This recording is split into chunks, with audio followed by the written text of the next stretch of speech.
साल 2002 जब English team पूरे 8 सालों बाद 6 मैचों की ओडीआई सीरीज खेलने भारत आई थी और एक 25 साल का इंग्लिश प्लेयर पूरे इंडियन क्रिकेट टीम को जलील किया था, जिसे कोई भी किसी भी और कैसे भी हालातों में भुला नहीं सकता। नमस्ते दोस्तों, मेरा नाम है क्रिकेट खेलो और अभी आप वीडियो देखो। कहानी की शुरुआत होती है 2000 में, जिस समय नॉकआउट ट्रॉफी चल रहा था और गांगुली इंग्लिश प्लेयरों के साथ घुल मिल चुके थे और खासकर एंड्रू फ्लिंटॉफ के साथ। दोनों को करी बहुत ही पसंद था और दोनों एक साथ एक समय और एक ही चेयर पर बैठकर खाते। पर एक दिन भारत के स्पिन लेजेंड वेंकट राघवन, जो कि हाल ही में नेशनल क्रिकेट टीम के स्पिन कोच घोषित हुए थे, और गांगुली के पास के टेबल पर आकर बैठ गए। जिसके बाद गांगुली उठकर उनके पास चले गए और ये बात फ्लिंटॉफ को दिल पर लग गई। और जब तक गांगुली उठकर फ्लिंटॉफ के पास आए तब तक फ्लिंटॉफ आग बबूला हो गए थे। शायद फ्लिंटॉफ की पूरे कैरियर की सबसे भयंकर बेइज्जती थी। एक छोटी सी बात का दूसरा ही रंग चढ़ गया और इस बेइज्जती का बदला लेने के लिए फ्लिंटॉफ के दिलों में आग पनपने लगी, जिसका मौका उनको मिला ठीक एक साल बाद, जब इंग्लिश टीम 6 मैचों की ओडीआई सीरीज और 3 मैचों की टेस्ट सीरीज खेलने इंडिया आई थी। और टेस्ट सीरीज 1-0 से हारकर इंग्लिश टीम और आग बबूला हो गई थी और अब बचा हुआ था 6 मैचों की ओडीआई सीरीज। अपने 6 मैचों की ओडीआई सीरीज में इंडिया 4-1 से आगे चल रही थी और अपना 5वां मैच भी जीतने के कगार पर थी। लेकिन तभी आते हैं एंड्रू फ्लिंटॉफ, जिसने 39 बॉल पर 52 रन मारकर अपनी टीम को 271 रनों तक लेकर गए, जहां एक समय इस टीम को 200 रनों का आंकड़ा भी नजर नहीं आ रहा था। और अब खेलने उतरती है इंडिया टीम।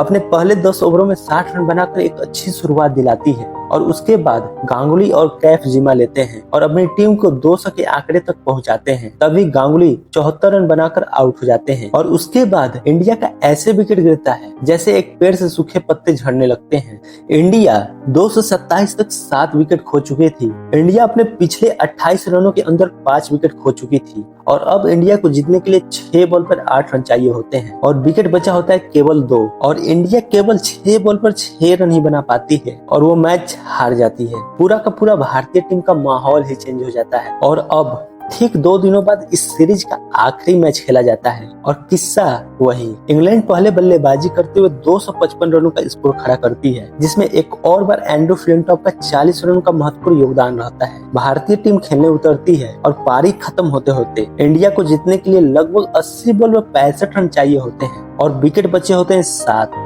और फिर एक और बार गांगुली का विकेट गिरता है और टीम का कंडीशन पिछले मैच की तरह। इंडिया पिछले 47 रनों के अंदर 5 विकेट खो देती है और अब इंडिया को जीतने के लिए लास्ट 6 बॉल पर 10 रन चाहिए होते हैं और गेंद रहती है एंड्रू फ्लिंटॉफ के हाथों में और विकेट बचा होता है सिर्फ और सिर्फ 2।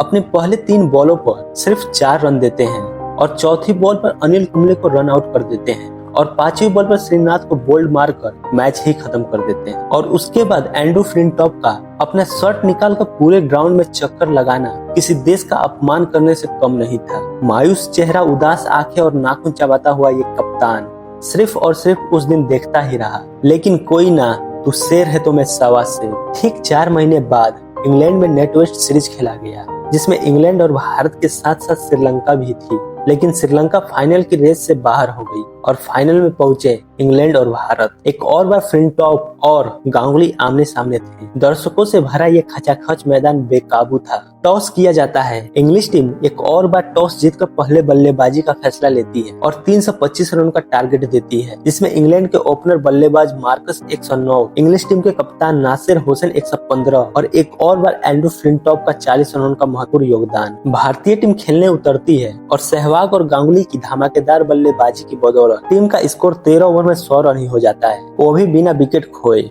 और उसके बाद गांगुली 43 बॉल पर 60 रन बनाकर आउट हो जाते हैं। जाते जाते उनको एक ही बात सता रहा था और वो था इंडिया की हार। उनके विकेट गिरने के बाद सहवाग और सचिन भी आउट हो जाते हैं। अब सारा का सारा जिम्मा रहता है यंगस्टर के हाथों में। युवराज और मोहम्मद कैफ बहुत ही शानदार पारी खेलते हैं और टीम का स्कोर ही चेंज कर देते हैं। युवराज सिंह 63 बॉल पर 69 रन बनाकर आउट हो जाते हैं और मोहम्मद कैफ टीम को जिताने के लिए लड़ते रहते हैं। एक तरफ से विकेट पर विकेट गिरता रहता है, वहीं दूसरी तरफ से मोहम्मद कैफ रन पर रन बनाते जाते हैं और इंडिया का विकेट जब तक संभलता है तब तक इंडिया का स्कोर 324 पर 8 विकेट हो जाता है और अब आखिरी ओवर में भारत को जीतने के लिए 2 रन चाहिए होते हैं और विकेट बचा होता है सिर्फ और सिर्फ 2 और क्रीज पर होते हैं जहीर खान। एक और बार गेंद फ्लिंटॉफ के हाथों में। एक और बार ये मैच उसी मैच को दोहराता जहां फ्लिंटॉफ ने 2 बॉल पर 2 विकेट लेकर मैच ही जितवा जितवा दिया था। फ्लिंटॉफ पहला बॉल जहीर खान को फेंकते हैं, 9 रन, सेकंड बॉल 9 रन और तीसरी बॉल पर मिस फील्डिंग की वजह से 2 रन मिल जाता है और इंडिया ये मैच जीत जाती है। और अब गांगुली का ये लॉर्ड्स के मैदान पर टी शर्ट उतार कर बदला लेना, पूरे इंग्लिश टीम को शान स्टॉपर से अपमानित करना, जिसे वर्षों तक इंग्लिश टीम भुला नहीं सकी। वीडियो पूरी देखने के लिए बहुत बहुत धन्यवाद। वीडियो थोड़ी सी भी अच्छी लगी हो तो लाइक, सब्सक्राइब और शेयर जरूर कीजिएगा।